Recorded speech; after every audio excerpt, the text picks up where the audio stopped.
Tumemsikia rais akizungumza bayana kabisa kwamba pengine nguvu iliyotumika kuzuia haya ambayo upande mmoja unaitwa ni maandamano, lakini upande mwingine unaita kwamba ilikuwa ni uasi, kwa maana kwamba kulikuwa na dhamira labda kuiondoa serikali madarakani. Wewe unadhani kwamba hii nguvu iliyotumika ilistahili?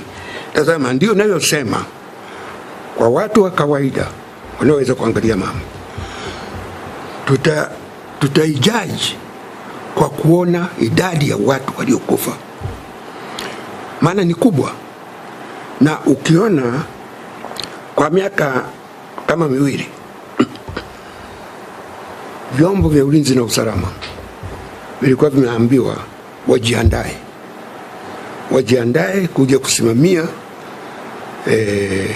mchakato wa uchaguzi uwe huru, haki na amani. Kwa hiyo watu waliasumu vyombo hivi vimejiandaa kuja, kama kikitokea chochote wamejiandaa. Sasa tunajiuliza, walijiandaa vipi?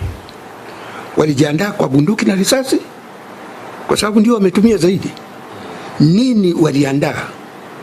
Na hiyo ndio inatakiwa kuweza kujaji kama nguvu iliyotumika kwamba inafanana na mazingira. Hapa unashughulika na vijana ambao hawana silaha za kisasa, wewe una bunduki na risasi unaua. Sasa watangaze, ndio tunaweza kuamua kama kweli nguvu iliyotumika ilistahili.